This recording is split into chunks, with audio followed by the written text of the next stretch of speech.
Prions ensemble.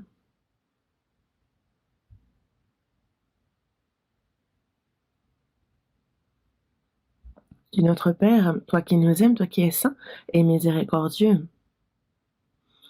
Dieu, nous étions éloignés de toi lorsque nous étions pécheurs. Tu as eu pitié de nous. C'est lorsque nous ne te connaissions pas que le Seigneur Jésus s'est chargé du jugement et de la malédiction que nous devions recevoir à notre place. Par le précieux sang que le Seigneur Jésus a versé, tu as éternellement effacé nos péchés et fait que nous n'avons plus à recevoir le jugement ni la malédiction. Tu nous as donné la vie éternelle, l'espérance glorieuse de pouvoir rentrer dans ton royaume éternel. Pour ces grandes grâces, nous te remercions, nous te louons, nous te glorifions, Père.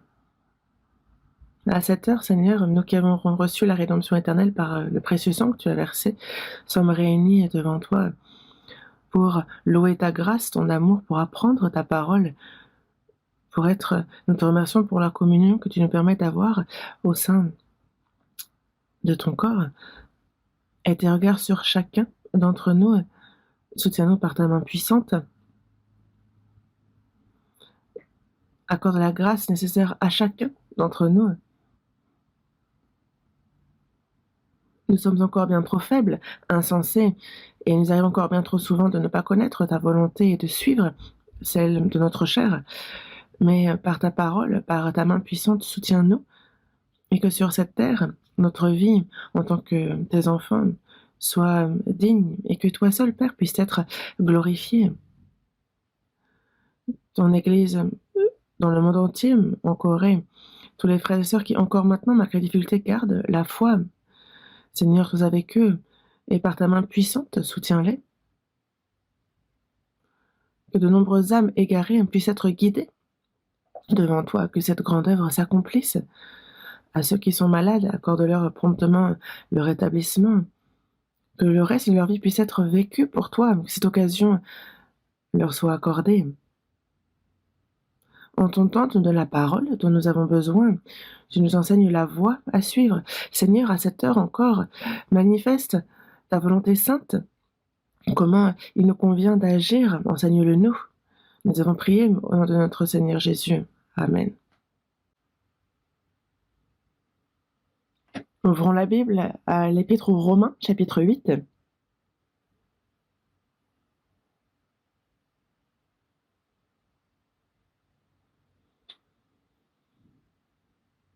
Romains, chapitre 8.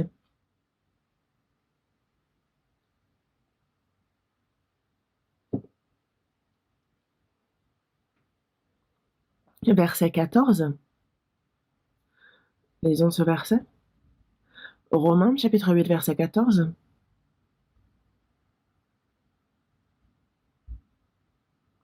Car tous ceux qui sont conduits par l'Esprit de Dieu sont fils de Dieu.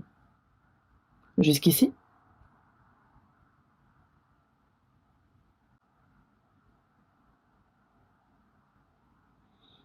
L'année 2022. Cette nouvelle année semble pourtant avoir commencé il y a très peu de temps, mais nous sommes déjà en train de clôturer cette année-là. Et le temps qui nous est accordé passe super vite. Et dans peu de temps, notre vie sur cette terre va prendre fin. Et selon le but que Dieu a fixé pour notre salut, il va nous emmener dans son royaume et nous allons vivre éternellement avec le Seigneur au milieu de sa gloire.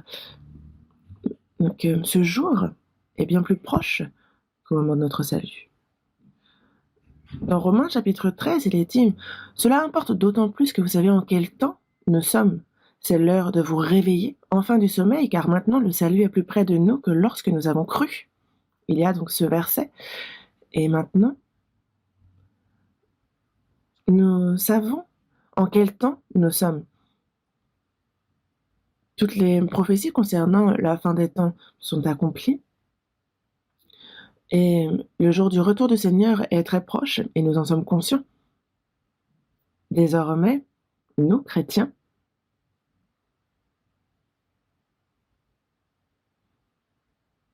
c'est l'heure de vous réveiller enfin du sommeil, comme nous le dit ce cantique. Parce que Cette vie que nous avons vécue en suivant les désirs de notre chair, désormais, stop. Mais le temps qui nous est accordé, le reste de notre vie, que ce soit pour la volonté de Dieu, pour sa gloire, pour le Seigneur et sa mission, la sainte qu'il nous a confiée, que nous fassions notre maximum pour cela. Et cette pensée-là devient de plus en plus ardente avec le temps. On examine l'année passée et on se prépare, on planifie l'année suivante. Et nous voyons comment nous avons vécu depuis notre salut jusqu'à maintenant. Nous faisons une introspection sur ce sujet. En tant que chrétiens, s'il y a des choses que nous avons fait et que nous ne devions pas faire, nous faisons cette introspection pour que, dans le temps qu'il nous reste à vivre, il y a sa volonté sainte, que ce soit cette volonté-là que nous poursuivions. Et si on a ce cœur ardent concernant ce point, alors le Seigneur Jésus va nous aider. Le dimanche matin, nous continuons à apprendre sur ce qu'est le plus grand, le meilleur des dons que Dieu fit aux hommes. Et aujourd'hui encore, je compte vous en parler. Nous avons reçu ce surprenant don de Dieu dans Éphésiens chapitre 2 verset 8, car c'est par la grâce que vous êtes sauvés par le moyen de la foi. Et cela ne vient pas de vous, c'est le don de Dieu. Dieu, quand on comprend sa grâce par la foi, nous sommes sauvés, comme nous le dit ce verset. Vous êtes sauvés. Cela revient à dire avoir reçu le don de Dieu. Le don que nous fait Dieu, vraiment, est surprenant. Et il ne peut pas y avoir de plus grand don, ça c'est certain. Et nous avons déjà reçu ce don. Mais concernant ce don, ce cadeau, il faut que nous y réfléchissions constamment. Il nous parle d'un si grand salut dans Hébreux chapitre 2 verset 3. Un si grand salut. Mais certes, mais de quoi on parle? J'ai certes reçu ce don, mais ce don est si grand. Ce cadeau est si grand que quand je le reçois, non seulement je suis reconnaissant vis-à-vis de celui qui m'a fait ce cadeau, ce don, mais on se demande combien il a payé pour ce don. En fait, on réfléchit à ce qu'il a dû donner. Et on estime un certain prix, on se rend compte bien plus tard que c'était bien plus cher.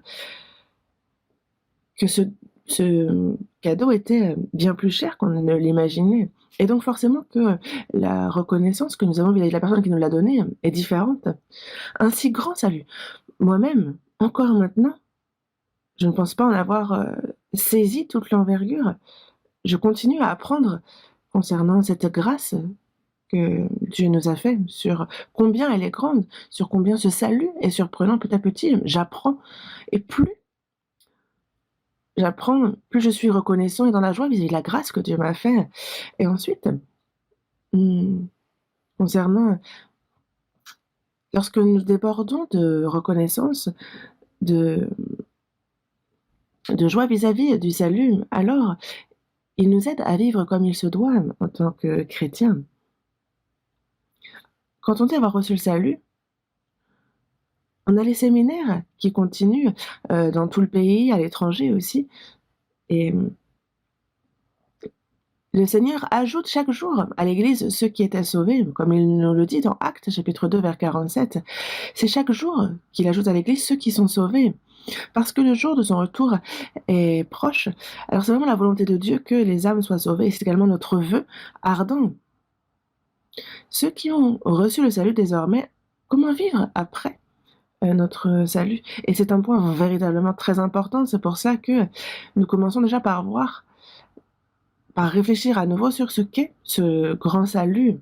Ce salut qui est grand, surprenant, cette grâce du salut, sur lequel nous continuons à plusieurs reprises d'apprendre. Quand on dit avoir reçu le salut, il y a avoir été justifié, avoir reçu le pardon de nos péchés. Et Nous qui étions morts par nos offenses et par nos péchés, il nous a redonné la vie, nous avons reçu la vie éternelle, nous sommes nés de nouveau, nous sommes devenus enfants de Dieu. Et aussi, nous sommes devenus héritiers de Dieu. Et aussi, désormais, il y en a encore bien davantage, hormis ces quelques points que j'ai abordés, mais on a aussi reçu le Saint-Esprit. C'est de cela dont je vous ai parlé. Quand on dit avoir reçu le Saint-Esprit, cela contient tellement de grandes choses et je me dis qu'il faut que je vous en parle davantage. C'est pour cela que dans Galates chapitre 3 verset 2, voici seulement ce que je veux apprendre de vous. Est-ce par les œuvres de la loi que vous avez reçu l'Esprit? Non. Ou est-ce par la prédication de la foi? C'est quand on entend la parole, qu'on y croit. C'est alors qu'on reçoit la vie éternelle, qu'on devient enfant de Dieu. Et que dans le cœur d'une personne sauvée, alors on reçoit l'Esprit. Est-ce que vous réalisez un peu que vous avez reçu l'Esprit? Le Saint-Esprit est en moi, alléluia, il est en moi.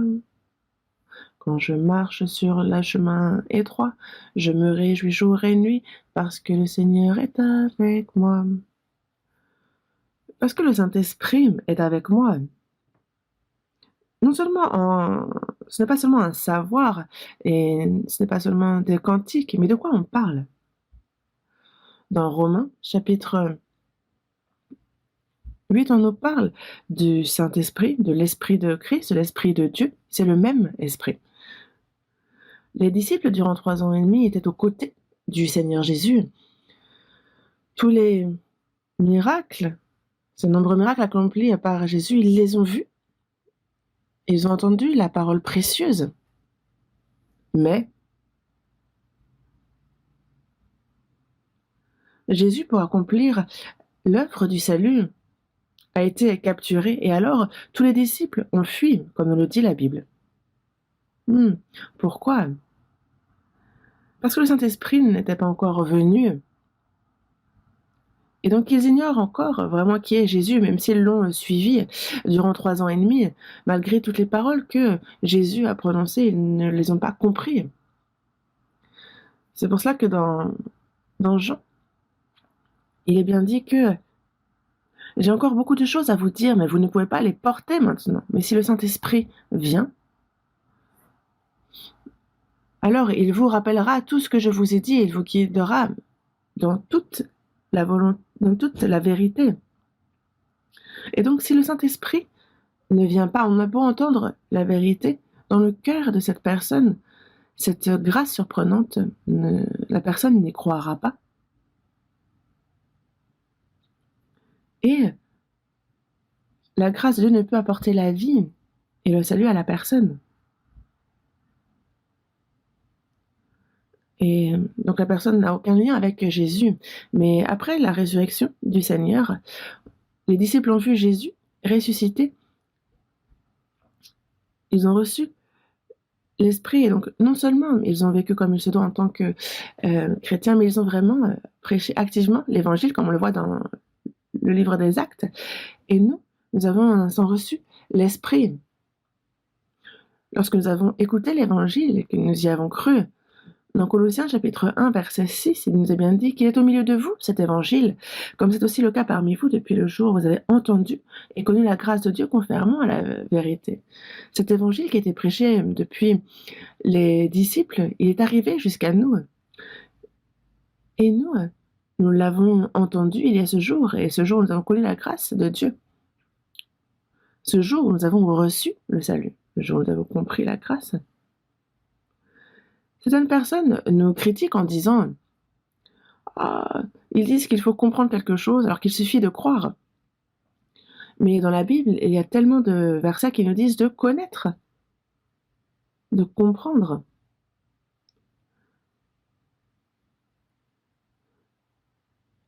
On nous parle justement de cette semence qu'est la parole, qui est semée dans plusieurs terrains. Et justement, des fois, lorsqu'elle est dans le chemin, on a les oiseaux qui viennent justement dévorer cette semence. Et donc c'est pareil, le diable on a beau écouter la parole, le diable reprend cette parole-là. Le diable œuvre afin que la personne ne comprenne pas la parole. Mais il nous a bien été dit justement que dans la bonne terre, c'est la personne qui écoute et qui comprend. Il faut comprendre pour pouvoir croire. Mais qui est celui qui nous permet de comprendre et de croire? C'est le Saint-Esprit. C'est pour ça que dans la première épître aux Corinthiens, chapitre 2, verset 12, il nous est bien dit que nous n'avons pas reçu l'esprit du monde, mais l'esprit qui vient de Dieu, et c'est afin que nous connaissions les choses que Dieu nous a données par sa grâce. Pour bien comprendre ce que Dieu nous a donné, toutes ces grâces, on a le Saint-Esprit qui va nous aider à connaître et à comprendre et à croire en cette grâce. C'est pour ça qu'on parle de l'esprit de grâce, cet esprit de Dieu qui justement vient de Dieu et qui nous fait connaître les choses que Dieu nous a données par sa grâce. En même temps qu'il nous les fait comprendre, on a également le Saint-Esprit qui entre en nous.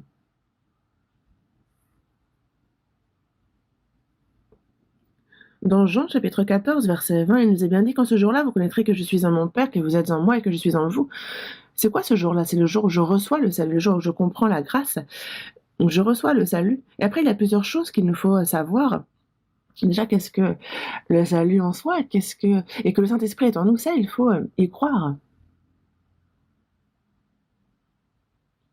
Dans Éphésiens chapitre 3, versets 16 et 17, donc il y a justement, il nous donne, selon la richesse de sa gloire, d'être puissamment fortifié par son esprit dans l'homme intérieur. Donc on a notre homme intérieur qui est fortifié par le Saint-Esprit. On est puissamment fortifié par son esprit dans l'homme intérieur et c'est en sorte que Christ habite dans vos cœurs par la foi, afin qu'étant enraciné et fondé dans l'amour, une personne qui est sauvée, même si la personne n'est pas consciente que le Saint-Esprit est en elle, elle a le Saint-Esprit, il habite en elle. C'est pour ça qu'il nous faut croire en ce que le Saint-Esprit est en nous. C'est pour ça que la Bible nous le fait savoir par le Saint-Esprit.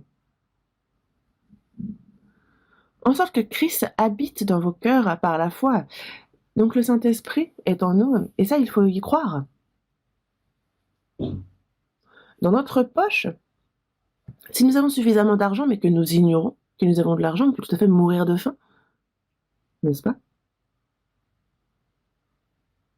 Si on ne sait pas que le Saint-Esprit est en nous, alors une personne sauvée peut vraiment devenir très faible et vivre de manière vile. Après avoir reçu le salut, il faut croire en ce que le Saint-Esprit est en nous et connaître qui est l'Évangile, ce qu'il fait et comment. Dans le verset que nous venons de lire, Romains chapitre 8, verset 14, évidemment que tous ceux qui sont conduits par l'Esprit de Dieu sont fils de Dieu. On a l'Esprit de Dieu, le Saint-Esprit. Tous ceux qui sont conduits par l'Esprit de Dieu sont fils de Dieu. Ce verset nous dit que ce n'est pas lorsqu'on est conduit par l'Esprit de Dieu, on devient fils de Dieu. Non, mais c'est que tous ceux qui sont fils de Dieu sont conduits par l'Esprit de Dieu. Être conduit par l'Esprit de Dieu est preuve que nous sommes fils de Dieu. Moi aussi, quand j'ai juste reçu le salut, je ne savais pas que l'Esprit de Dieu était en moi. Quand on reçoit le salut, la première chose que l'on comprend, c'est le pardon de nos péchés, que nous avons été éternellement pardonnés. Dans Hébreux chapitre 9, verset 12, ce verset, justement, très important. Il est entré une fois pour toutes dans le lieu très saint, non avec le sang des boucs et des veaux, mais avec son propre sang, ayant obtenu une rédemption éternelle. C'est en cela que nous croyons. On a beau ignorer le reste, si on est certain du pardon de nos péchés, vu que c'est un pardon éternel, nous ne sommes désormais plus jugés ni condamnés. Et une personne sans péché va-t-elle en enfer? Non, pour une personne qui n'a plus de péché, le seul endroit où elle puisse aller, c'est le royaume des cieux. Et ce jour-là, ce que on comprend, c'est le pardon de nos péchés. Et quand on le comprend, alors on n'a plus de doute. Désormais, même si je meurs, je vais au Seigneur. On croit sans aucun doute retrouver Dieu. Et on dit, on continue à apprendre la Bible, on apprend, c'est ça le salut. Le pardon des péchés, c'est le salut. Certains disent avoir reçu le Saint-Esprit, mais ils ne sont pas sûrs concernant le pardon des péchés. Non. On ne reçoit pas l'Esprit si on n'est pas pardonné de nos péchés. Il n'y a pas de salut sans le pardon des péchés. Dans Luc chapitre 1, verset 77, il est bien dit, c'est afin de donner à son peuple la connaissance du salut par le pardon de ses péchés. Il n'y a pas de salut sans pardon des péchés. Le Seigneur a reçu le jugement et la malédiction que nous devions recevoir. Il est mort sur la croix et par le sang qu'il a versé, il a éternellement lavé nos péchés. C'est pour ça que dans Hébreux chapitre 9, verset 22, on nous parle que sans effusion de sang, il n'y a pas de pardon. Lui qui est sans péché est mort, a versé son sang. Donc sans effusion de sang, il n'y a pas de pardon. La première chose que nous comprenons, c'est que le Seigneur Jésus, qui lui est sans péché, c'est à notre place qu'il s'est chargé du jugement et de la malédiction et qu'il a versé son sang pour le pardon de nos péchés. Un pardon éternel qui comprend le pardon de nos péchés passés, présents, futurs. Dans Matthieu chapitre 5, verset 26, il nous est bien dit, je te le dis en vérité, tu ne sortiras pas de là que tu n'aies payé le dernier cadran. Un cadran, c'est quoi? C'est la plus petite entité en termes de monnaie, donc on ne pourra pas échapper au jugement, à la malédiction, si on ne paie pas le dernier cadran, s'il nous reste même un seul péché. Et ce que Jésus nous dit par là, c'est que c'est un pardon éternel, une rédemption éternelle, que tout a été payé. Dans 1 Jean chapitre 2, verset 2, il parle lui-même qu'il est victime expiatoire pour nos péchés, parce que nous qui étions ennemis de Dieu, justement, il nous a réconciliés avec lui, avec Dieu. Il est lui-même une victime expiatoire pour nos péchés, pour qu'on soit réconcilié avec Dieu, mais non seulement pour nos péchés, mais aussi pour ceux du monde entier. Donc ce n'est pas seulement pour nous, mais c'est pour les gens du monde entier, pour tout le monde. Dans Jean chapitre 1, verset 29, il nous dit bien, voici l'agneau de Dieu qui ôte le péché du monde. Donc ce péché est retombé sur Jésus. Lui, il s'est chargé du péché du monde entier. Il est mort sur la croix en versant tout son sang afin de pardonner tout le monde. Et il a ainsi accompli la réconciliation entre les hommes et Dieu. Il n'est pas d'œuvre plus surprenante que celle-ci. Et c'est quand nous croyons en cela que nous recevons le pardon de nos péchés, que nous recevons la vie, que nous qui étions morts par nos offenses et par nos péchés revenons la vie, que nous sommes justifiés, que nous sommes nés de nouveau, que nous sommes devenus enfants de Dieu en même temps. Si on est enfant de Dieu, automatiquement, on devient aussi héritier de Dieu. Nous hériterons avec Christ. Nous avons de cet héritage préparé pour nous par le Père. Si toutefois nous souffrons avec lui afin d'être glorifiés avec lui, et justement, quand nous allons dans le royaume des cieux, il y a aussi les anges au ciel, mais ils ne sont pas enfants de Dieu. Les anges ne sont pas de Christ, mais nous sommes, avec certitude, nous sommes l'épouse, nous sommes fils. Et donc, quand on dit épouse, c'est qu'il y aura cette cérémonie du mariage, et c'est comme, par exemple, une femme de ministre, parce que son mari est ministre, elle devient femme de ministre. C'est la même chose pour le président et la première dame du pays. C'est le mariage qui donne la position à la femme. Et nous qui sommes mariés à Christ, nous avons désormais, nous participons à sa gloire, nous serons glorifiés avec lui par le mariage. Mais les anges, eux, nous envient véritablement. Dans la première épître de Pierre, chapitre 1, verset 12, justement, les anges désirent plonger leur regard dans ce salut, mais c'est vraiment surprenant pour eux. Mais pour les anges, une fois corrompus, c'est terminé pour eux, parce que le Seigneur n'est pas mort. Pour les anges, désormais, nous sommes devenus héritiers de Dieu. Et nous avons reçu le Saint-Esprit. Oui, nous avons reçu l'Esprit. Mesdames et messieurs, il est où l'Esprit?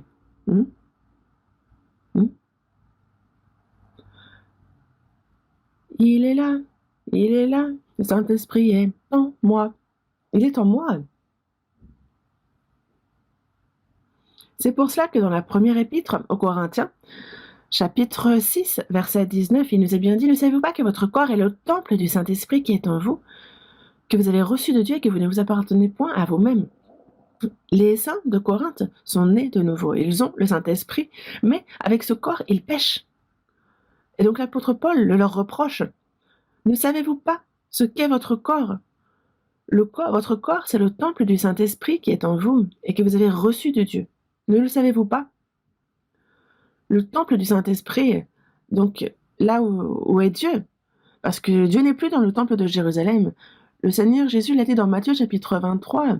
Il s'adresse à Jérusalem, il dit: Jérusalem, Jérusalem, qui tue les prophètes et qui lapide ceux qui te sont envoyés.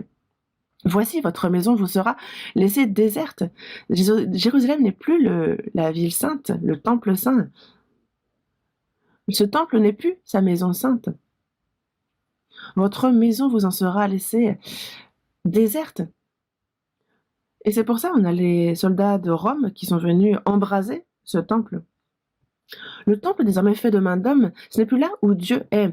Les hommes peuvent construire des cathédrales, peuvent justement construire des bâtiments gigantesques et intituler ça temple. Non, ce ne sont pas des temples. Dans Actes, chapitre 17, verset 24, il est bien dit que le Dieu qui a fait le monde et tout ce qui s'y trouve, étant le Seigneur du ciel et de la terre, n'habite point dans des temples faits de main d'homme. Il a fait le monde et tout ce qui s'y trouve. Et donc il n'habite pas dans les temples faits de main d'homme. Certains, justement, vivent n'importe comment à l'extérieur. En fait, ils vivent comme bon leur semble à l'extérieur. Et le dimanche, ils vont à l'église et disent « Bonjour Dieu ». Et ils s'imaginent que Dieu est dans ce temple-là et que l'extérieur est l'extérieur. Et ils s'imaginent que surtout, Dieu est là, sur l'estrade, derrière le pupitre. Et quand les mères, par exemple, font le ménage, en fait, elles sont sous tension, elles s'imaginent que c'est Dieu qui est là. Mais ça, ce sont des superstitions. Non, c'est juste une maison, c'est juste... dans le temps, ils appelaient ça la synagogue. Et le mot coréen, ça signifie réunion et bâtiment. Donc c'est juste le lieu où on se réunit. Certains passent devant des bâtiments de certaines églises, ils disent « Oh là là, l'église est vraiment très belle ». Est-ce que c'est l'église? Non. L'église, c'est le troupeau des saints sauvés. Et le bâtiment de l'église, c'est juste là où se réunissent les saints. Mais en 300 après Jésus-Christ, les catholiques ont commencé à construire des cathédrales. Mais auparavant, il n'y avait pas de bâtiment, d'église en termes de bâtiment à l'époque. Ils s'adressaient justement à un tel et un tel dans sa maison, à l'église dans la maison de. Et c'était ça, en fait. Des fois, c'était dans des grottes, des fois dans la montagne, lorsqu'ils étaient chassés. L'église, c'est là où se réunissent les saints. C'est la réunion des saints. Avoir construit un grand bâtiment et dire que l'église a été bien construite, l'église est grande, non. Il ne faut pas dire ça parce que ce n'est pas l'église en soi. Le bâtiment n'est pas l'église. Il y a des bâtiments où se réunissent, qu'ils appellent église, mais en fait l'église ne s'y réunit pas en soi. Bon, dans tous les cas, ne savez-vous pas que votre corps est le temple du Saint-Esprit? Une personne sauvée a en elle le Saint-Esprit désormais. Et qu'est-ce que ce corps? C'est le temple saint. Vous ne réalisez pas, n'est-ce pas? Mais est-ce que c'est moi qui ai tort ou est-ce que c'est la Bible qui a tort? L'apôtre Paul s'adresse aux saints de Corinthe et il leur dit « Ne savez-vous pas que votre corps est le temple du Saint-Esprit qui est en vous, que vous avez reçu de Dieu ?» Donc le temple du Saint-Esprit que vous avez reçu de Dieu. Avant de recevoir le salut, nous pensons que ce corps, nous l'avions reçu de nos parents. C'est vrai. Nos parents nous ont mis au monde, mais après avoir reçu le salut, que ce soit mon corps, que ce soit mon âme, tout a été racheté au prix du sang du Seigneur. Et c'est pour ça que ne savez-vous pas que votre corps est le temple du Saint-Esprit qui est en vous, que vous avez reçu de Dieu? Et parce qu'ils ne savent pas que ce corps est le temple du Saint-Esprit, c'est pour cela qu'ils pêchent. ici et là. Après avoir reçu le salut, ce corps, c'est là où est le Saint-Esprit, cet Esprit Saint, comme son nom le dit, le temple du Saint-Esprit. Vous ne réalisez pas, mais c'est comme la Bible nous le dit, c'est tel quel.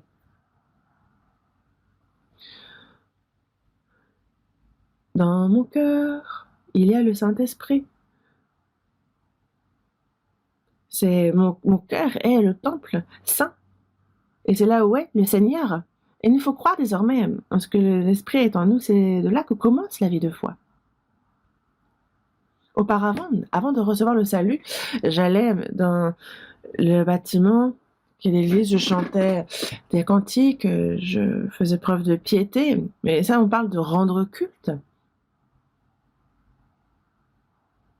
Et certains s'imaginent que se rendre à l'église, c'est rendre culte à Dieu. Non, ça, c'est juste une vie religieuse. Regardez les bouddhistes, regardez les autres religions, combien ils offrent beaucoup d'argent, combien ils sont zélés. Regardez l'islam, les musulmans aussi. C'est pour un Dieu Allah qui n'existe même pas qu'il prie par jour plusieurs fois.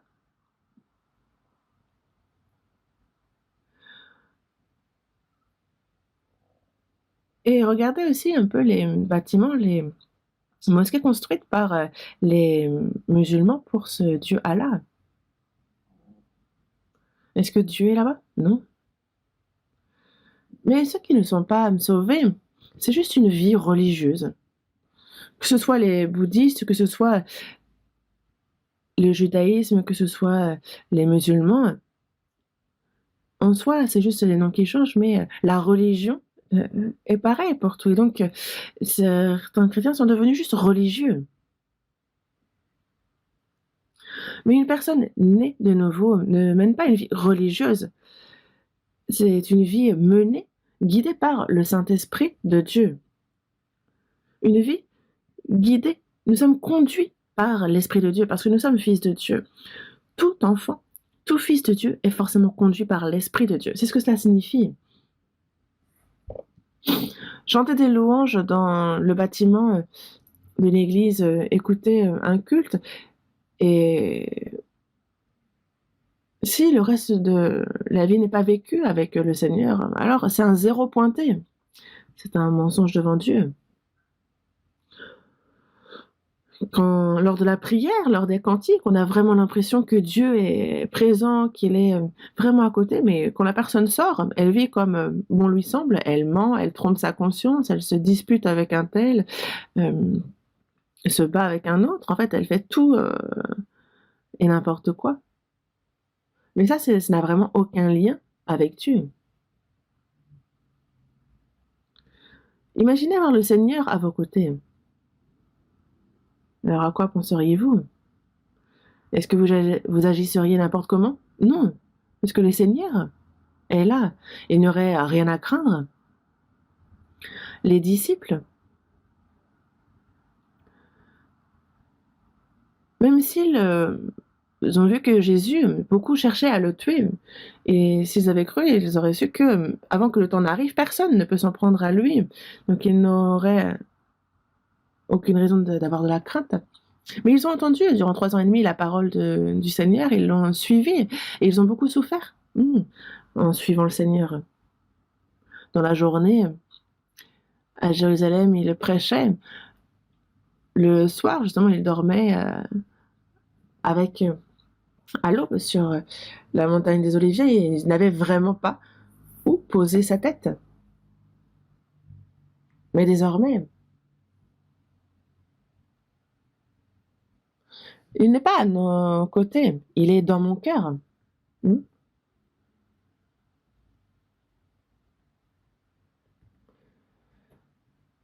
Il est désormais dans mon cœur. Vous êtes en moi et je suis en vous. C'est comme un bâton de fer qu'on met dans les flammes. Il devient rouge, on le ressort des flammes et le fer est devenu rouge vif. En fait, c'est le fer qui rentre dans le feu et le feu qui entre également dans le fer. Dans la première épître aux Corinthiens, chapitre 6, verset 17, on dit que celui qui s'attache au Seigneur est avec lui un seul esprit. Nous sommes désormais inséparables avec le Seigneur. Et voilà. En fait, il nous faut comprendre que justement, qu'il est en nous et que nous sommes en lui. Dans Matthieu chapitre 28, verset 20, il nous a bien dit que voici, je suis avec vous tous les jours jusqu'à la fin du monde. Jusqu'à la fin du monde, toujours le Seigneur est avec nous, tous les jours.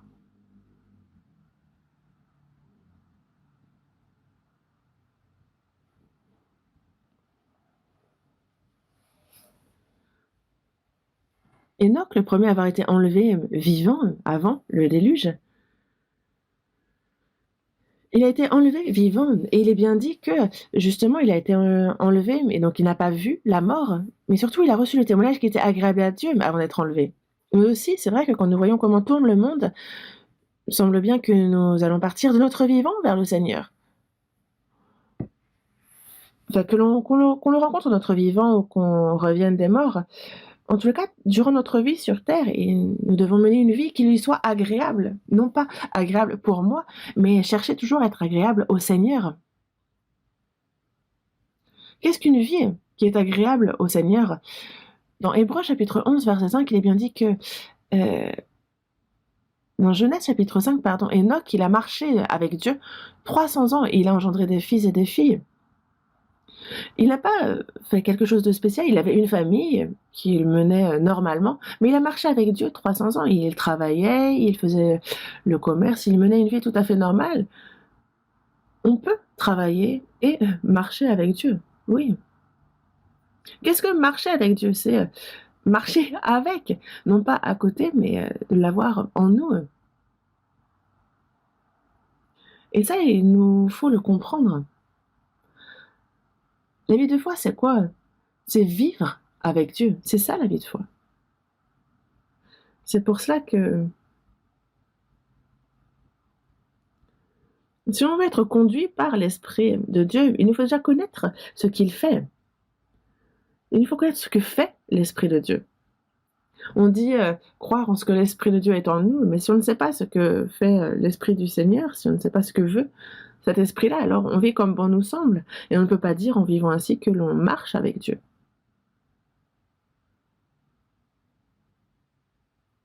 Dans la seconde épître aux Corinthiens, chapitre 5, verset 9, il dit « C'est pour cela aussi que nous nous efforçons de lui être agréables, soit que nous demeurions dans ce corps, soit que nous le quittions. » Soit que nous demeurions dans ce corps, soit que nous le quittions. Quoi que nous fassions, nous nous efforçons de lui être agréables. Et c'est ça, marcher avec Dieu. Enoch, avant que Dieu ne le prenne, il a reçu le témoignage qui était agréable à Dieu. Nous aussi, avant d'aller retrouver le Seigneur de notre vivant sur cette terre, il faut qu'on reçoive le témoignage que nous sommes agréables à Dieu. Et cela consiste à marcher avec Dieu. Si on ne marche pas avec Dieu, on ne peut pas lui être agréable. Quand on prie, on a l'impression que c'est la seule personne qui aime Dieu. Quand la personne chante des cantiques, les paroles sont vraiment les témoignages des saints sauvés, de ce que la personne a compris justement dans sa marche avec Dieu. C'est vraiment écrit en poésie et c'est une autre personne qui a mis ça en musique et c'est ce qui donne un cantique. Et donc le contenu est vraiment très bien. Lisez, prenez le temps de lire vraiment les paroles des cantiques et vous verrez que parfois ça peut être bien plus gracieux même qu'un sermon. Cela arrive souvent. Mais la personne qui chante ce cantique, de sa bouche,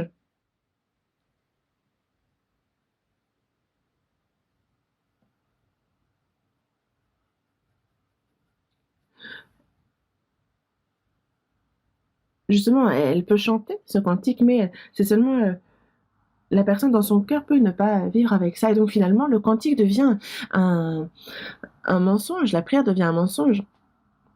Et c'est pour ça que les gens disent que les chrétiens, c'est le dimanche qu'ils mentent le plus. La prière est un mensonge, le cantique est un mensonge. Certains témoignent, et le témoignage est très beau, mais la vie de cette personne est sans dessus dessous. ce témoignage devient un mensonge. C'est pour cela que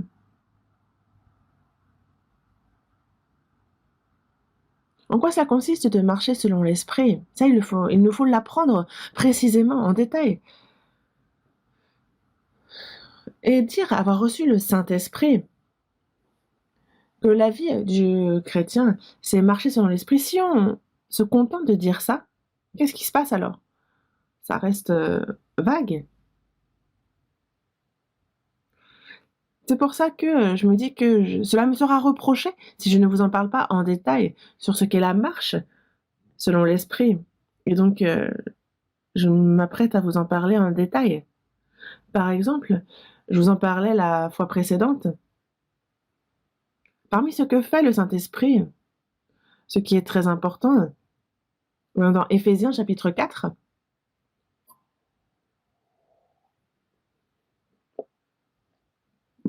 Éphésiens chapitre 4, verset 3,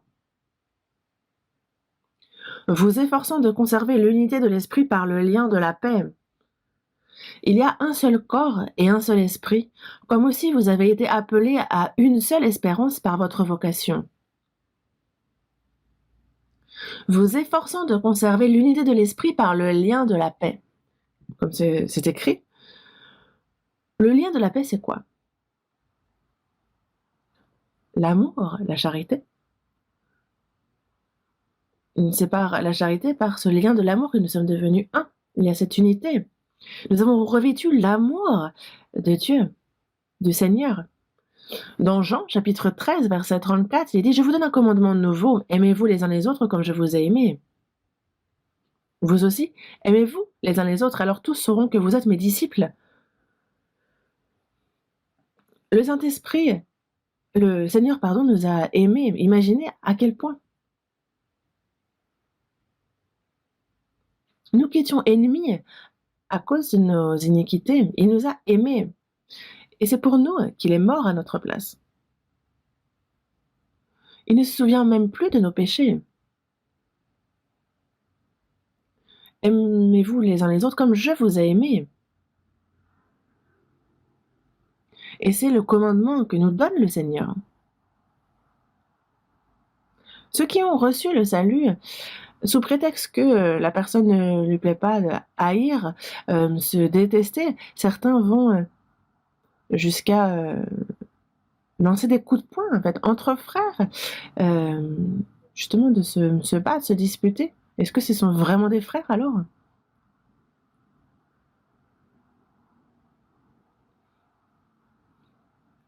Comme le Seigneur nous a aimés, nous aimer les uns les autres.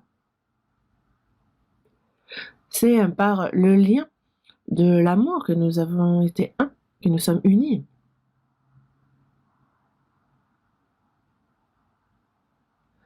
Quel que soit le pays, quel que soit le peuple, quelle que soit la couleur de peau,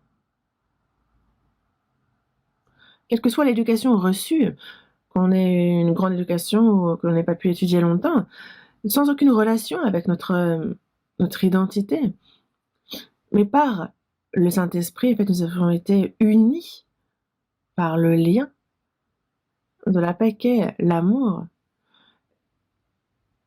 Donc, efforcez-vous, justement, efforcez-vous de conserver l'unité de l'esprit par le lien de la paix. C'est la même grâce, la même foi, la même espérance du royaume des cieux, par un même esprit, un Père, tout. Nous sommes un en tout. Donc, il y a cette unité accomplie par le Seigneur. Et il nous a dit de nous efforcer de conserver cette unité. Cette unité est déjà présente. Ce n'est pas que il faut nous efforcer d'être unis. Non, il faut conserver cette unité. C'est comme lors d'une cérémonie de mariage. On a le mari et la mariée qui sont désormais unis par les liens du mariage. Et c'est désormais ils partagent le même destin, que ce soit la pauvreté, que ce soit les souffrances, que ce soit dans la joie, dans la tristesse. Désormais, c'est ensemble. Ça, c'est la vie conjugale. Et sous prétexte que c'est un peu difficile, de se dire: «Bon, ben, toi, souffre un peu, moi, je m'arrête là». Ça, c'est égoïste. «Ah moi je ne peux plus, séparons-nous». Alors que, lors de la cérémonie de mariage, on dit bien que ce soit dans la maladie, que ce soit dans la pauvreté, que ce soit dans la maladie, que ce soit dans la richesse, selon la parole, est-ce que justement vous faisiez la promesse de tout faire pour l'autre? Oui, oui, et Dieu a vu ça. Mais peu de temps après, alors, ils se disputent, comme chat et chien, et c'est pareil, c'est vraiment égoïste. La charité est patiente. Pourquoi elle est patiente? Parce qu'il y a de quoi perdre patience, vraiment. Regardez combien le Seigneur, lui, a patienté. Si Dieu n'avait pas été patient, c'était terminé pour nous. Mais lui, il a attendu un jour comme 1000 ans. Et lui, justement, c'est grâce à sa patience que nous sommes sauvés. Mais pourquoi les chrétiens ne tiennent pas, ne patientent-ils pas? Dans Éphésiens, chapitre 4, il est bien dit: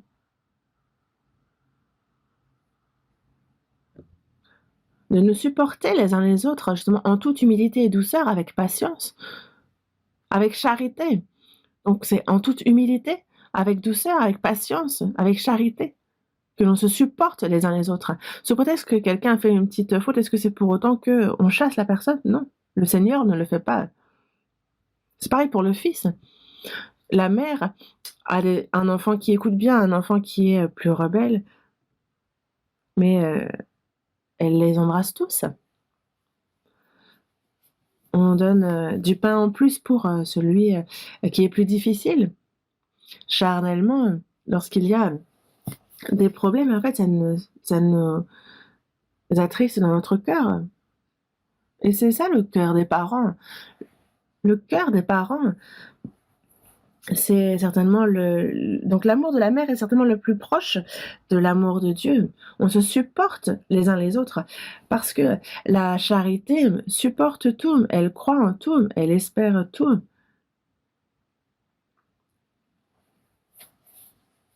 Et vraiment, en fait, elle supporte tout. Mais certains, un peu de temps après, ils disent: «Non mais moi j'en peux plus, je ne tiens plus». Alors qu'est-ce que vous allez faire?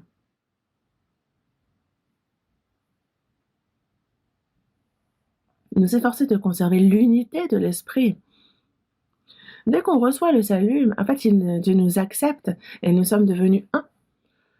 Nous avons un Dieu, un Père, nous sommes frères et sœurs dans la même foi,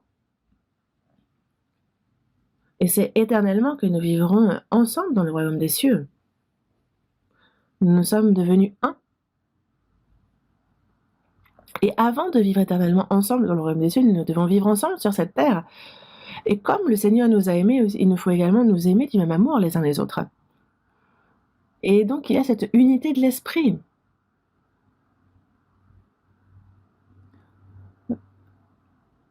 Justement, nous sommes un, frères et sœurs, avec un même Père, nous sommes un même corps.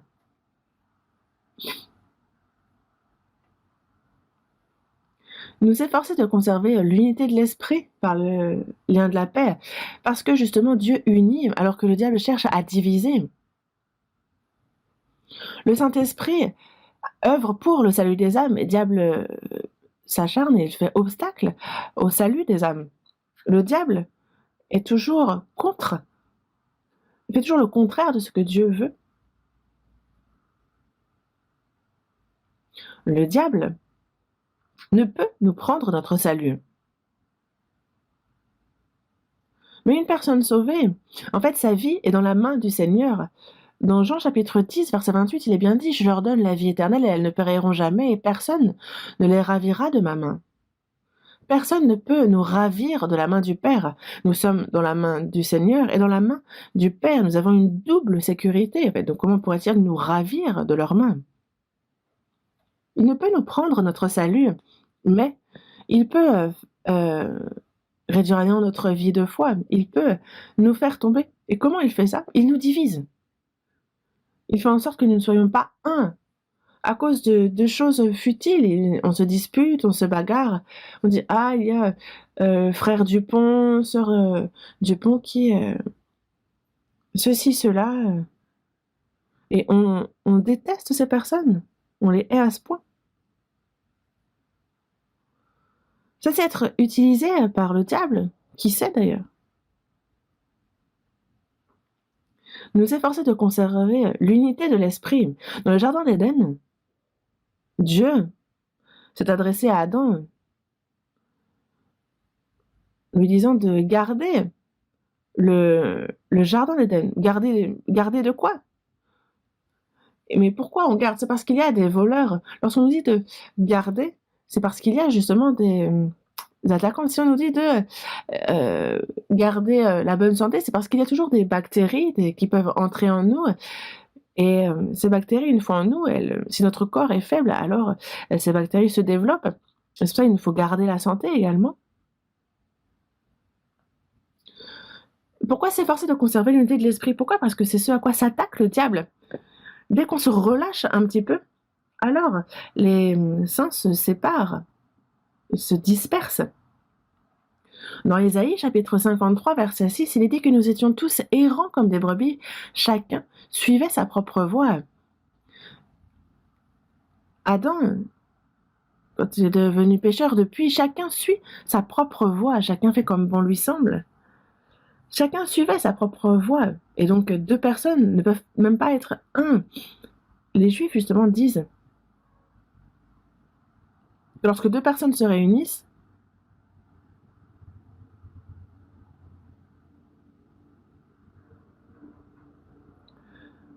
en fait, ça fait 3. Pourquoi? Parce qu'en fait, une personne fait une communauté, une autre personne fait une communauté, et ces deux communautés ensemble font une autre communauté, donc ça fait 3 communautés. C'est pour ça qu'ils disent qu'à 2, ils sont 3. Mais en fait, chacun suit sa propre voie, même dans ces cas-là. Et nous avons tous des visages différents, de la même manière, nous avons tous des pensées différentes, en fait, nous sommes différents. Et c'est pour ça que même mariés, en termes de confort, on a beaucoup à supporter, mais on est différents. Le mari et la femme sont différents, un homme et une femme sont différents. Et ceux qui ne sont pas sauvés en soi, réellement, ne peuvent pas être un s'ils sont deux. Mais les personnes sauvées, justement, sont unies par le Saint-Esprit. Dans la première épître de Pierre, chapitre 2, verset 25, « Vous étiez comme des brebis errantes, mais maintenant vous êtes retournés vers le pasteur et le gardien de vos âmes. » Vous étiez comme des brebis errantes, comme des brebis sans berger qui suivaient leur propre voie. Et si on continue sur cette voie-là, alors c'est l'enfer. Mais maintenant, nous sommes retournés vers le pasteur et le gardien de nos âmes. On est retournés. Alors, nous avons un berger, nous sommes un troupeau. Dans Jean chapitre 10, verset 16, il dit « J'ai encore d'autres brebis qui ne sont pas de cette bergerie, et celles-là, il faut que je les amène. Elles entendront ma voix, il y aura un seul troupeau, un seul berger. » Les sauvés sont un seul troupeau avec un seul berger. Il y a un seul berger. Mais justement, en fait, mes brebis entendent ma voix et elles me suivent parce qu'elles connaissent ma voix. On a un seul berger qui est le Seigneur, on écoute sa voix et on le suit, on ne suit pas la voix de quelqu'un d'autre. Nous sommes un seul troupeau avec un seul berger. Ce berger, qui est le bon berger, qui a donné sa vie pour ses brebis, un berger, un troupeau. Il y a un seul troupeau. Et donc, il y a cette unité de l'esprit. Et l'unité, c'est ce que fait le Saint-Esprit, cette unité.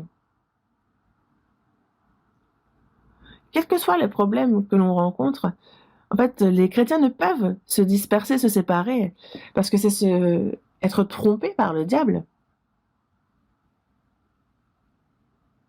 C'est pour ça que dès que nous recevons le salut, une chose que nous savons, c'est que le Saint-Esprit nous unit Dans la première épître aux Corinthiens, chapitre 1, verset 9, Dieu est fidèle, lui qui vous a appelés à la communion de son Fils, Jésus-Christ notre Seigneur. Il nous a appelés, donc il nous a sauvés. Il nous a appelés à la communion de son Fils, la communion avec son Fils, Jésus-Christ. Et nous, on est dans une société, justement, où on est en communion, dans le sens où on ne peut pas vivre seul. Quand on est, il y a nos parents qui nous ont mis au monde, papa, maman, grand frère, grande sœur, oncle, tante. Une famille. Il y a la communion au sein de cette famille. On s'entraide, on prend soin des uns des autres parce que ça ne marcherait pas sinon, n'est-ce pas? Quand on va à l'école, on a nos camarades.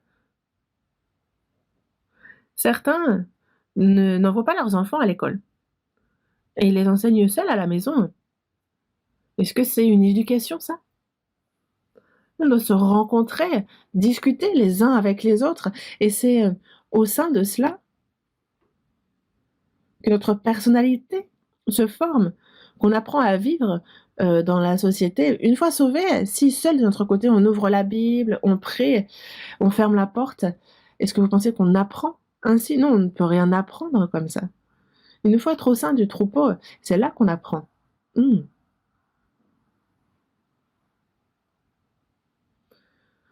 Dans la première épître de Jean, chapitre 1, verset 3, il dit que notre communion est avec le Père et avec son Fils, Jésus-Christ. Notre communion, fellowship, la communion.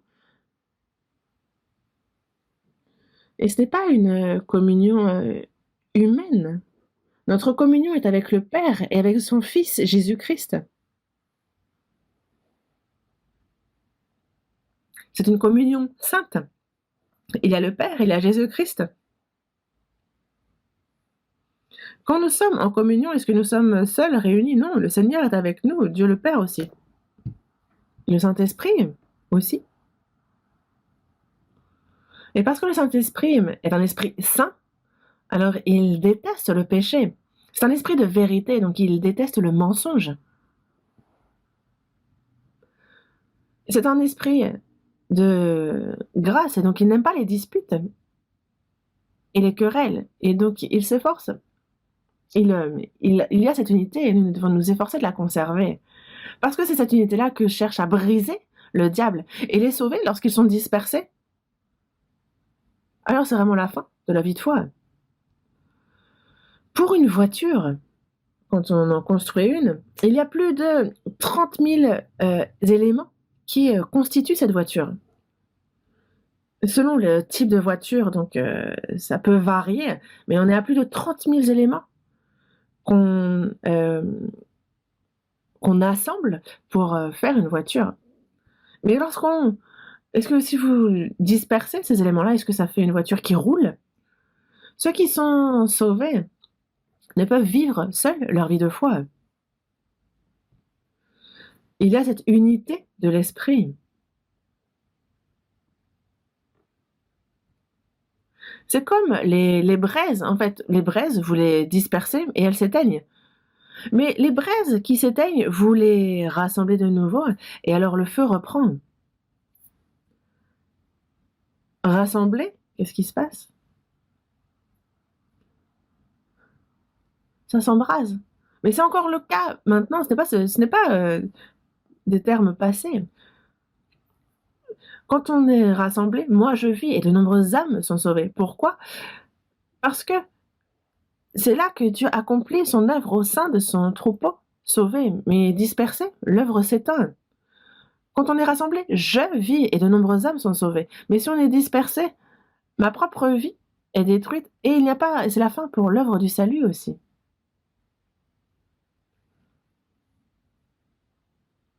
Première épître aux Corinthiens, chapitre 12.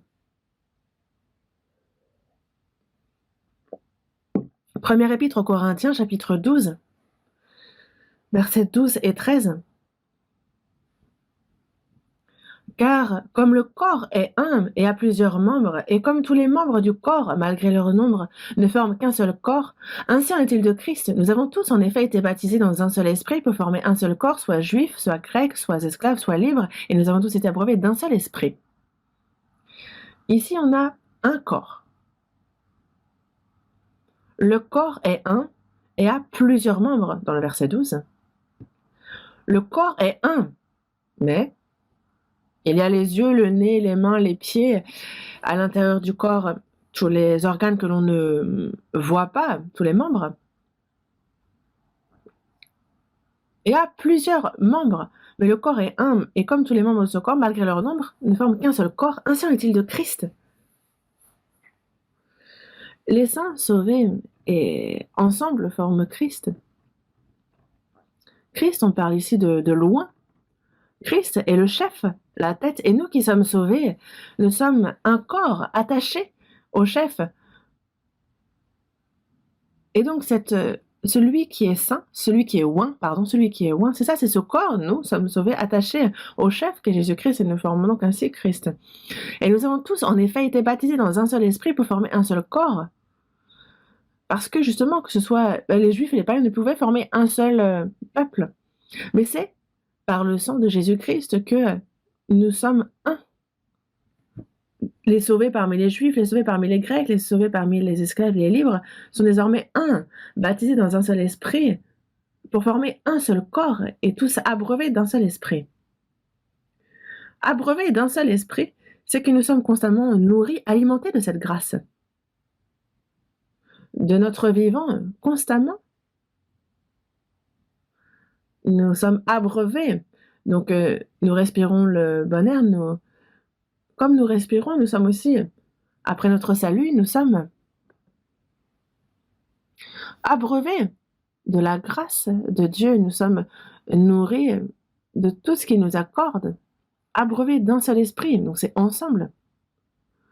Verset 27. 1 Corinthiens, chapitre 12, verset 27, on lit ensemble. Vous êtes le corps de Christ et vous êtes ses membres, chacun pour sa part. Vous, donc les sauvés, vous êtes le corps de Christ et vous êtes ses membres, chacun pour sa part.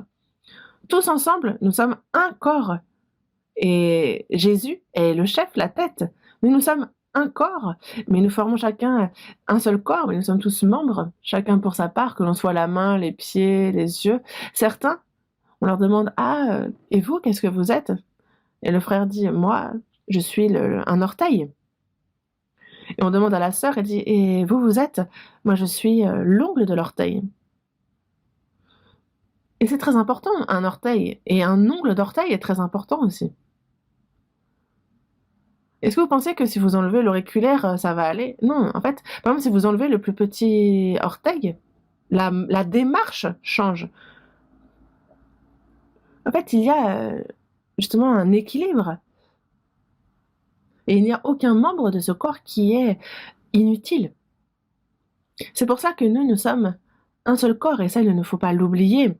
Seul, on ne peut pas vivre notre vie de foi, je vous le dis.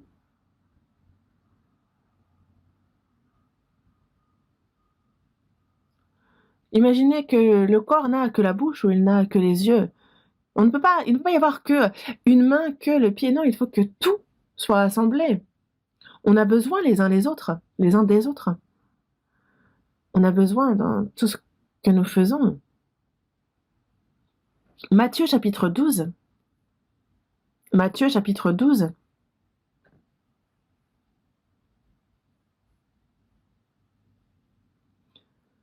Chapitre 12, verset 30. Chapitre 12, verset 30. Celui qui n'est pas avec moi est contre moi, et celui qui n'assemble pas avec moi disperse. Jésus dit, celui qui n'est pas avec moi est contre moi. Qu'est-ce que fait le Seigneur? Et nous aussi, il nous faut faire justement ce que fait le Seigneur. Dans la première épître de Jean, chapitre 2, verset 6, il dit que celui qui dit qu'il demeure dans le Seigneur doit marcher aussi comme il a marché lui-même. Nous, quand on dit demeurer dans le Seigneur, quand on dit être avec lui, c'est qu'il nous faut marcher comme lui-même a marché. Les membres du corps, en fait, il y a les nerfs cérébraux, donc dans le crâne, et ensuite tout le système nerveux central qui transfère l'information jusque tout le système nerveux périphérique, et ça se transmet à tous les membres. Et c'est pareil, on reçoit les ordres et c'est tout le corps qui bouge. Les yeux regardent, les pieds doivent marcher, tout le corps doit suivre les ordres donnés par la tête, le chef. Celui qui n'est pas avec moi est contre moi. Ne pas marcher selon l'esprit, c'est donc aller à contresens. Celui qui n'est pas avec moi est contre moi, et celui qui n'assemble pas avec moi disperse. Qu'a fait le Seigneur Jésus? Il a assemblé nous qui étions dispersés. Et que fait l'Esprit? Et justement, il crée cette unité. Il nous a unis. Et le diable, lui, disperse. Le diable ne peut nous prendre notre salut. Mais alors, il peut faire en sorte que l'œuvre du salut ne continue pas. Et pour lui, c'est simple, il suffit de disperser les sauvés. Et alors, personne n'est sauvé. Quand on regarde l'Église,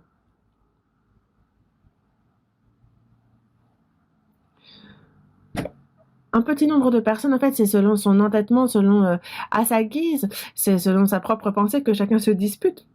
Mais alors, c'est la fin pour l'œuvre du Saint-Esprit.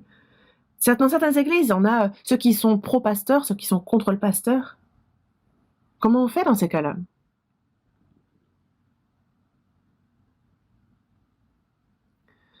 Lorsque c'est le pasteur qui est en faute, alors c'est un zéro pointé pour ce pasteur. Mais il y a aussi une responsabilité générale. Celui qui n'assemble pas avec moi disperse. On ne peut pas disperser. C'est le contraire même de ce que fait le Seigneur de son œuvre. Le diable cherche à disperser, il s'efforce de disperser l'Église. Dans Proverbes, chapitre 18, on nous dit que celui qui se tient à l'écart cherche ce qui lui plaît. Il s'irrite contre tout ce qui est sage. Celui qui se tient à l'écart de ce troupeau, mais c'est pas parce que le troupeau est nombreux que ce troupeau a raison. Non. Ce n'est pas le nombre, parce qu'il dit bien que là où 2 ou 3 sont assemblés en mon nom, je suis au milieu d'eux. L'Église, seule, ce n'est pas l'Église. Le minimum, c'est 2. 2 ou 3 sont assemblés en mon nom, je suis au milieu d'eux. Lorsque 2 ou 3 sont sauvés, alors il y a le Seigneur. Je suis au milieu d'eux. Comment? Moi-même, lorsque je suis seule, le Seigneur est avec nous. Mais lorsque 2 ou 3 sont assemblés, alors qu'est-ce que cela veut dire? Ça veut dire qu'il œuvre à travers eux. Je suis au milieu d'eux, j'agis au milieu d'eux, je les fais grandir dans la foi, je fais que l'évangile est prêché, je fais que l'œuvre du salut s'accomplisse. Moi, pendant que j'évangélisais, en fait, comment faire pour que cette œuvre du salut s'accomplisse? Comment se fait-il que l'œuvre s'arrête parfois? Réellement, j'ai beaucoup appris là-dessus. C'est le Saint-Esprit qui unit. C'est l'Esprit qui rassemble. Et ça, il nous faut nous efforcer de conserver cette unité. Même dans la famille, lorsque le mari et la femme, ils ont certes des caractères différents, il peut y avoir des différences, mais il y a un effort à fournir pour être unis, pour être un, pour conserver cette unité. Il y a cet effort à fournir. Et sous prétexte que ça nous plaît pas ou que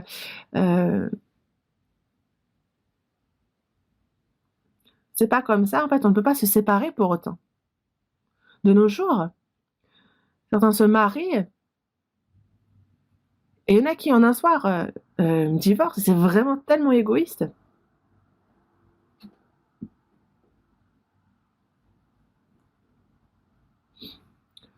Il y a dans ce troupeau l'œuvre de l'esprit.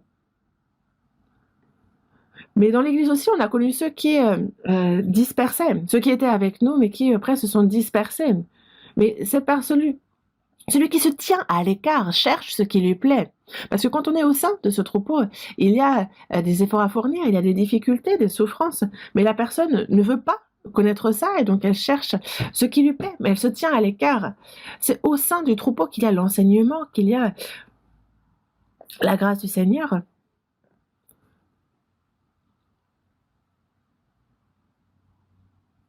Mais en fait, lui, il s'irrite contre tout ce qui est sage. Il cherche ce qui lui plaît. Est-ce qu'on peut vivre notre vie de foi en se tenant à l'écart? Même ceux qui évangélisent, quand on est dans ce troupeau, Mais certains se disent: «Ah, dans ce troupeau, certains seuls sont respectés. Moi, j'ai beau m'efforcer, on ne reconnaît même pas mes efforts».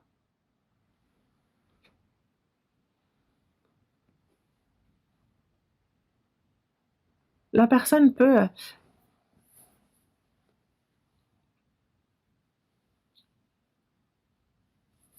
en fait, c'est comme vous avez, par exemple, vous avez une vache et des fois, il y a ceux qui se disent: «Bah, autant, que je fasse les choses de mon côté», et donc ils partent. Et ce sont des personnes qui cherchent ce qui leur plaît. Mais est-ce qu'on peut évangéliser en se tenant à l'écart? Non, des fois, dans l'église, en fait, de nos jours, plus trop, mais je sais pas, mais en tous les cas, dans Proverbe aussi, on voit qu'il y a celui aussi qui justement, en fait, il enseigne des choses pernicieuses, mais c'est en fait afin d'entraîner les disciples après eux. Donc des fois, on évangélise, mais sachez que ceux qui sont allés à l'écart et qui sont allés, ils ont entraîné des disciples avec eux, mais il n'y en a pas un qui, encore maintenant, continue d'évangéliser. Ils sont tous dispersés. Et donc c'est très important de s'efforcer de conserver l'unité de l'esprit. Jean, Évangile selon Jean, chapitre 11, verset 52. On va voir ce verset. Évangile selon Jean, chapitre 11, verset 52. Évangile selon Jean, chapitre 11, verset 52. Et ce n'était pas pour la nation seulement, c'était aussi afin de réunir en un seul corps les enfants de Dieu dispersés. Hmm. Ici, c'était aussi afin de réunir en un seul corps les enfants de Dieu dispersés. Avant de recevoir le salut, on est chacun de notre côté, dispersés. Chacun suit sa propre voie. Chacun est occupé à suivre sa propre voie selon son entêtement. Mais c'est afin de réunir en un seul corps les enfants de Dieu dispersés. Jésus est mort pour cela. Le but pour lequel il nous a sauvés, c'est afin que les sauvés, ceux qui étaient dispersés, soient réunis en un seul corps.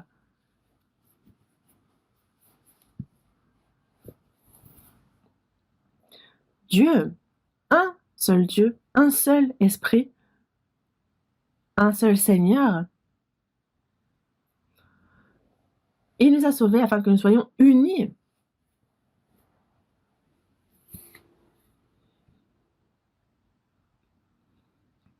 Éphésiens chapitre 4, voyons ce passage.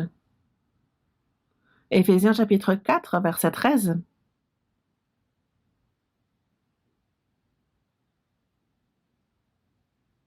Verset 13, lisons-le ensemble.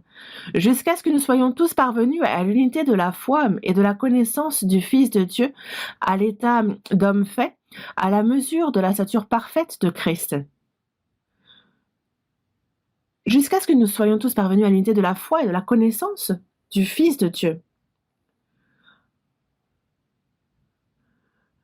L'unité de la foi et de la connaissance du Fils de Dieu.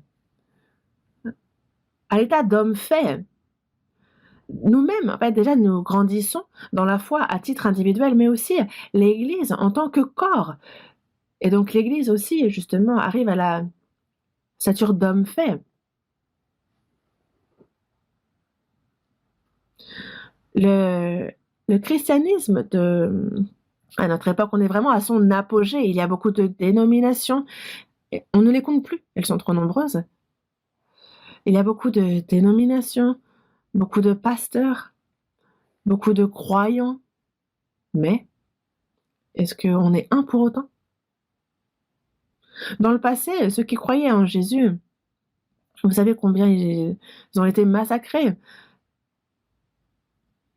Les Juifs sont donc avec le judaïsme, c'est le peuple élu de Dieu.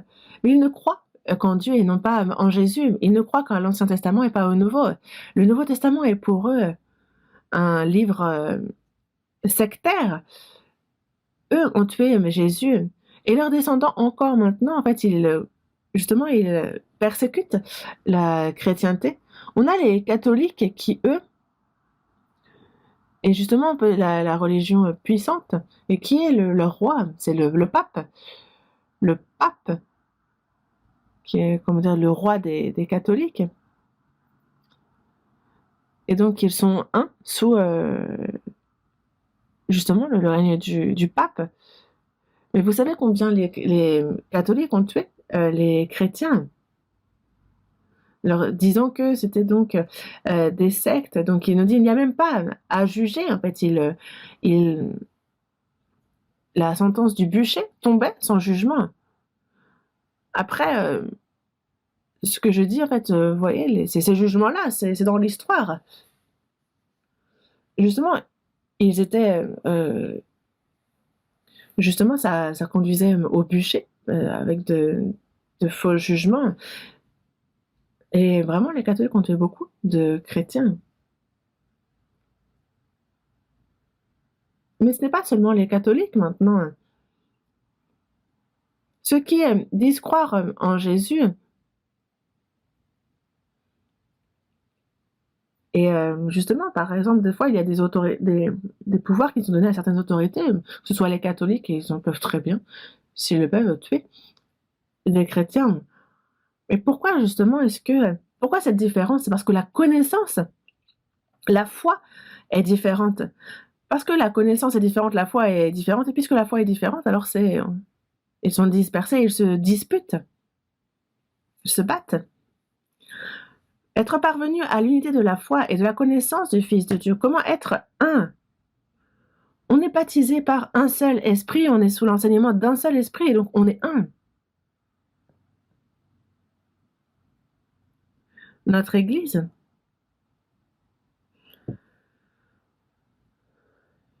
on est à plus de 220 justement bâtiments dans assemblées, bâtiments dans le en Corée, et en fait on est à plus de on est à plus de 900 désormais, on ne compte plus, ça ne cesse d'augmenter. Mais en fait, on s'aime les uns les autres, on s'entraide, on unit nos forces.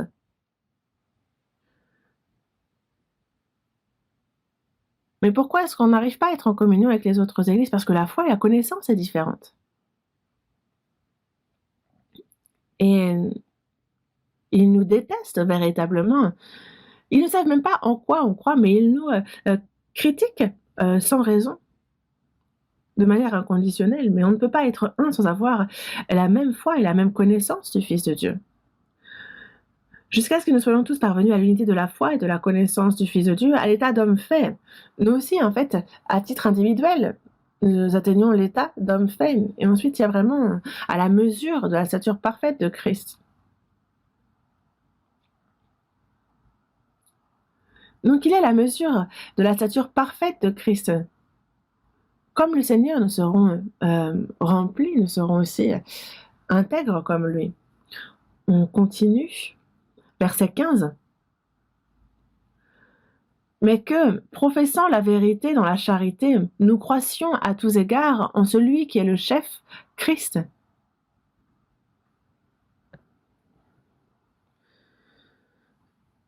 Et c'est par la charité qu'il nous a sauvés. Donc, professant la vérité dans la charité, la grâce, professant la vérité dans la charité, nous croissions à tous égards en celui qui est le chef, Christ.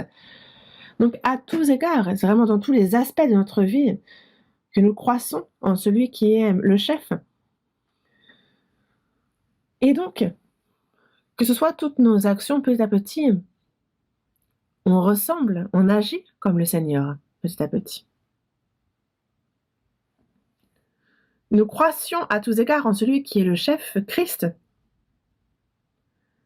Donc celui qui est le chef, Christ, le Seigneur est le chef. Et nous, petit à petit, nous croissons à tous égards pour que justement il soit formé en nous, dans ce que nous disons, dans notre manière d'agir, afin que l'on soit comme Christ. Qu'a dit l'apôtre Paul?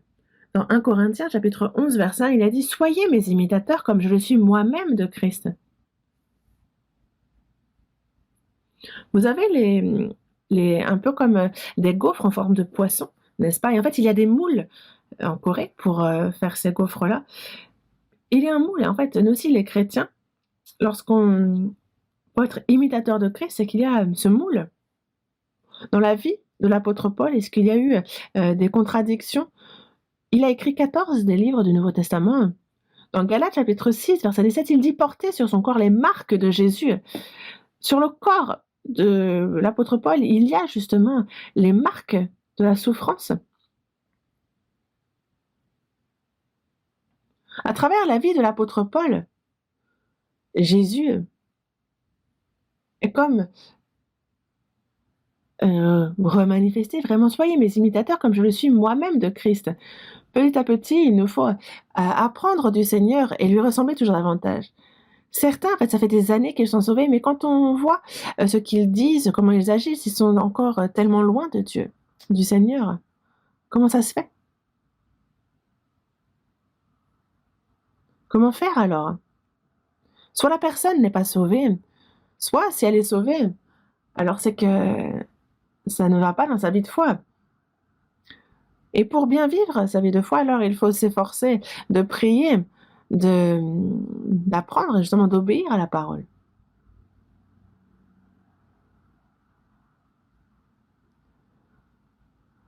La personne justement dit être sauvée, elle s'acharne, mais sa vie, elle, c'est complètement à côté de la plaque. Alors non, ça ne tient pas.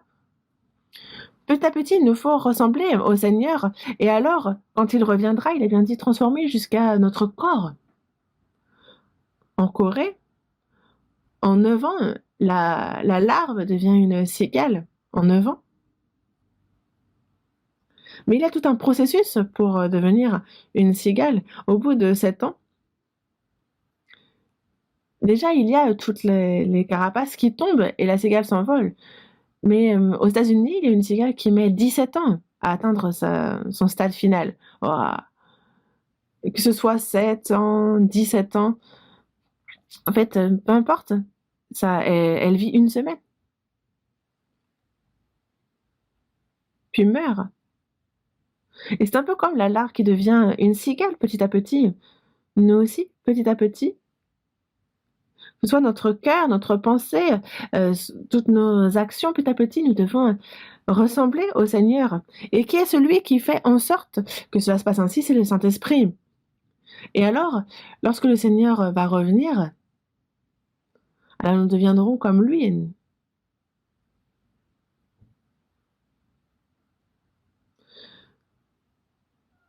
Je me suis résignée être, à terminer plus tôt, et j'ai encore beaucoup à vous dire.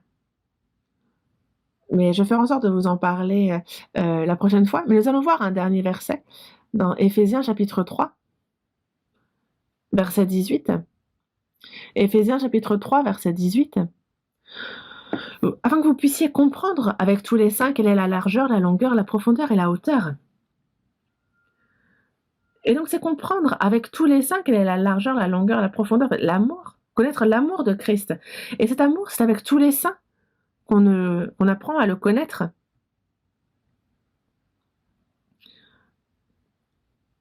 En fait, connaître, justement, c'est quelque chose qui surpasse. En fait, l'amour de Christ surpasse toute connaissance. Je ne peux parler, décrire cet amour du Seigneur sur la croix. En fait, cet amour indescriptible qui surpasse toute connaissance, mais cet amour-là, on apprend à le comprendre avec tous les saints, donc petit à petit. L'amour, dans 1 Corinthiens, on nous dit à la charité est blablabla, blablabla. Et ça, en fait, c'est la personnalité même, l'aspect humain de Jésus. Parce que nous avons connu l'amour que Dieu a pour nous et nous y avons cru. Dieu est amour. God is love. Dieu est amour. Ça ne veut pas dire qu'il a beaucoup d'amour. Ça veut dire que Dieu est l'amour lui-même. C'est l'incarnation même de l'amour. Dieu est amour. C'est pour cela que c'est avec tous les saints que nous apprenons à comprendre l'amour qui surpasse toute connaissance. L'amour C'est pas parce que seul on va lire un livre intitulé L'amour, et même si on dit qu'on a lu tout le livre. Après, moi, je n'ai pas lu ce livre, mais il y a un auteur, Ewan Su, qui a écrit un livre intitulé Amour et qui en parlait. Mais on peut très bien lire tout ce livre. Est-ce que pour autant on peut dire connaître ce qu'est l'amour? Il faut aimer pour connaître l'amour. Toi, c'est en apprenant à te connaître que j'ai compris l'amour. Et en apprenant l'amour, j'ai appris à être heureux. Il faut aimer pour savoir ce qu'est l'amour. Et lorsque l'amour s'accomplit, alors il y a le bonheur qui suit aussi. Mais seul, comment on peut aimer? Mais c'est justement avec tous les saints que nous pouvons comprendre justement quelle est la largeur, la longueur, la profondeur, la hauteur, que l'on peut, comme c'est écrit dans le verset 19, connaître l'amour de Christ qui surpasse toute connaissance, en sorte que l'on soit rempli jusqu'à toute la plénitude de Dieu. Cet amour plus large que l'océan, plus profond que l'océan, cet amour du Seigneur, cette largeur, un amour si large qu'il peut embrasser tous les pécheurs de ce monde. Ça, c'est un amour long. Cet amour est infini dans l'espace-temps aussi, c'est éternel. La profondeur, la hauteur, une hauteur plus haute que le ciel, une profondeur, un amour qui va chercher les pécheurs qui devaient aller jusque dans l'endroit le plus profond, l'enfer. Donc on a la largeur, la longueur, la hauteur, la profondeur que l'on comprend. C'est ce qu'on apprend à comprendre avec tous les saints. Parce qu'en sorte que, afin qu'on soit rempli de toute la plénitude de Dieu. Alors, quand on connaît cet amour, on a toute la plénitude de Dieu. Être rempli du Saint-Esprit, c'est être rempli de cet amour du Seigneur. Compris? Ça,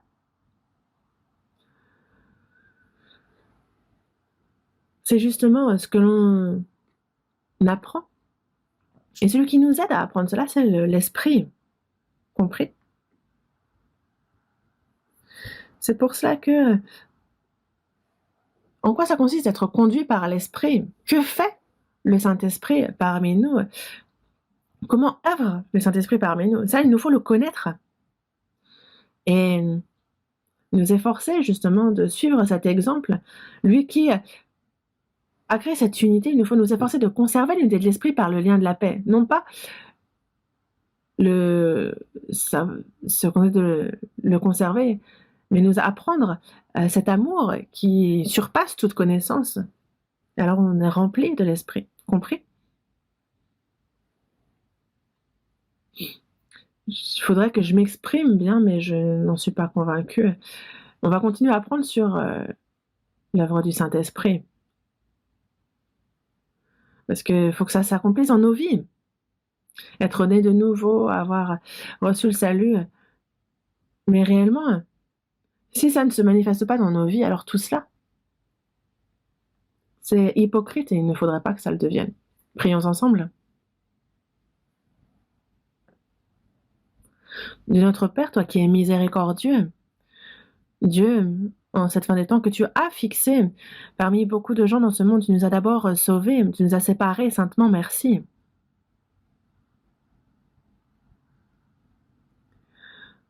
Dieu, il y a ton don du salut surprenant et gigantesque. Tu nous as donné le Saint-Esprit et c'est toute notre vie que tu es en nous. Tu marches avec nous et tu nous guides et nous conduis dans la vérité, Seigneur, merci. Le Saint-Esprit, qu'il gouverne tout notre cœur, toute notre vie. Et que dans notre vie, dans l'Église, que nous nous efforçons de conserver l'unité de l'Esprit, soit parmi nous, marche au sein de nous et que ton œuvre sainte s'accomplisse à travers nous. Aide-nous pour cela. Toutes choses, Seigneur, nous les confions dans tes mains puissantes et nous avons prié au nom du Seigneur Jésus. Amen.